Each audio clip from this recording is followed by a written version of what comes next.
Doctor صاحب آخر میں کیا پیغام دیں گے ہماری نوجوان نسل کو؟ قرآن پاک میں اللہ نے فرمایا فاتبعونی یحببکم اللہ، کہ تم میرا محبوب بننا چاہتے ہو اور محبوب بن کر دین و دنیا کی کامیابی ہو گئی، اللہ کا محبوب بن جائے سب سے بڑی کامیابی ہے، تو اس کا واحد طریقہ یہ ہے کہ میرے محبوب کا اتباع کرو۔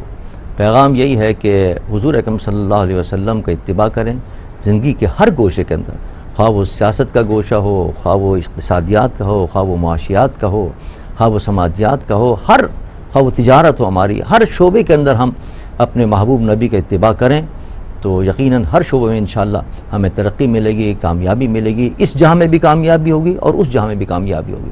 اور اگر دامن مصطفیٰ چھوڑ دیا تو دنیا میں بھی رسوا ہوں گے اور آخرت میں بھی رسوا ہوں گے۔ اقبال نے اسی لیے تو کہا نا کہ محمد سے وفا تو نے تو ہم تیرے ہیں، یہ جہاں چیز ہے کیا لوح و قلم پھر تیرے ہیں، یعنی لوح قلم بھی پھر عرش و کرسی اور یہ تمام اللہ تعالیٰ جو عظمتیں عطا فرمائے گا وہاں تک پہنچاتا ہے آدمی کو، روحانی مقام وہ عطا ہوتے ہیں۔ اور دنیا میں جو تاریخ شاہد ہے کہ مسلمانوں کو اللہ نے اپنے محبوب کی اتباع کے صدقے میں کیا کیا دولتوں سے نوازا ہے۔ قیصر و کسریٰ جو دو سپر پاور تھی وہ ان کے قدموں میں تھیں، یہ اتباع مصطفیٰ کا صدقہ تھا۔ تو آج بھی اگر ہم اتباع مصطفیٰ کو اپنا لیں اور دامن مصطفیٰ سے صحیح معنوں میں وابستہ ہو جائیں، خواہ وہ ہماری حکمران ہوں، خواہ وہ کیا نام ہے رعایا ہوں، یقیناً انشاءاللہ دونوں کو کامیابی ملے گی انشاءاللہ۔ جی پیر صاحب کیا فرمائیں گے آپ؟ ایک پہلو رہ گیا تھا سورہ مومنون کے حوالے سے، زکوٰۃ کے حوالے سے بھی بہت زیادہ تلقین قرآن کریم نے کی ہے، اور دوسری جگہ سورہ بقرہ کی ابتدا میں فرمایا وَمِمَّا رَزَقْنَاهُمْ يُنْفِقُونَ، کہ جو ہم نے ان کو عطا کیا ہے اس سے وہ خرچ کرتے ہیں۔ وہ عطا خواہ مال کی ہو، خواہ وہ علم کی ہو، خواہ وہ دولت کی ہو یا کسی اور چیز کی ہو، اس کو راہ خدا میں جو ہے وہ خرچ کریں۔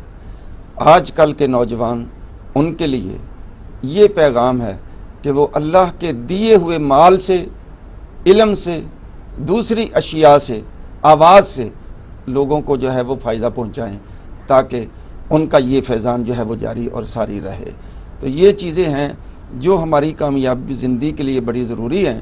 تو آج کے نوجوان نسل وہ واقعی اسلام کی طرف بہت راغب ہے، ان کو مزید در مزید ان کی ہدایت جو ہے وہ کرنی چاہیے۔ جی آپ فرمائیں گے؟ جی میں ڈاکٹر صاحب کی بات کو آگے بڑھاتے ہوئے ایک جملہ کہوں گا کہ اللہ اور اس کے رسول کے ساتھ وفا اور اپنے والدین کے ساتھ وفا۔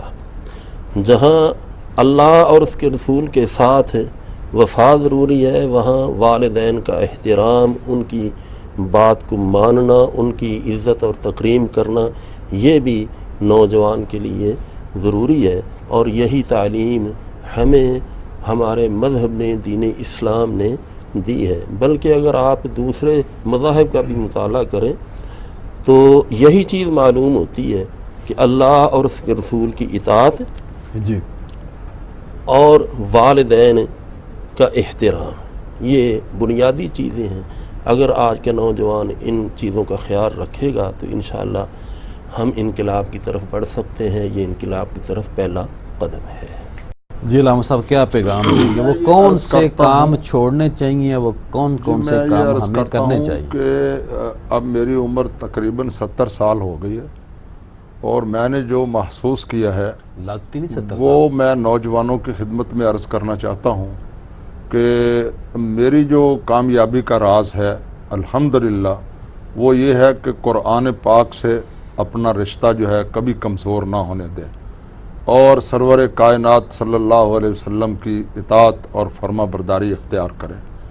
اور دوسری بات یہ ہے کہ مسلسل محنت اور جدوجہد کریں، اس کی قطعی طور پر پرواہ نہ کریں کہ وہ لوگ جو ہیں وہ آپ کی پذیرائی کرتے ہیں، حوصلہ افزائی کرتے ہیں یا نہیں کرتے ہیں۔ آپ عزم بالجزم کے ساتھ، پوری استقامت و عزیمت کے ساتھ اپنی منزل کا تعین کریں اور جدوجہد کریں، کوشش کریں، محنت کریں اور تگ و دو کریں۔ انشاءاللہ اللہ تعالیٰ نے قرآن میں کہا ہے کہ ہم کسی بھی نیکی کرنے والے کا اجر ضائع نہیں ہونے دیتے، نہ دنیا میں نہ آخرت میں۔ ان کی دنیا بھی اچھی بن جائے گی اور آخرت بھی اچھی بن جائے گی۔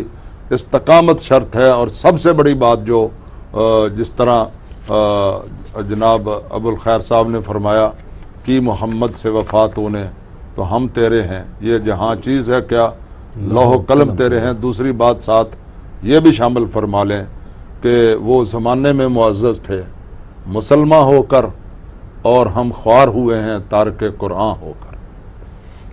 ناظرین، آپ نے علماء کرام کی باتوں کو سنا۔ آخر میں یہی کہوں گا کہ اگر ہماری نوجوان نسل گھر کا پہیہ چلانے کے لیے 8 سے 10 گھنٹے کام کافی ہے، لیکن دنیا کا نظام چلانے کے لیے، لوگوں کے اوپر اپنے نظام کو نافذ کرنے کے لیے، یعنی کہ لوگوں کی رہنمائی کرنے کے لیے، ہزاروں سینکڑوں ملازمین کا اضافہ کرنے کے لیے، بڑے بڑی بلڈنگ، بڑے بڑے ادارے کھڑے کرنے کے لیے ضروری ہے 16 گھنٹے کام کریں۔ انشاءاللہ کل آپ کے ساتھ دوبارہ ملاقات ہوگی۔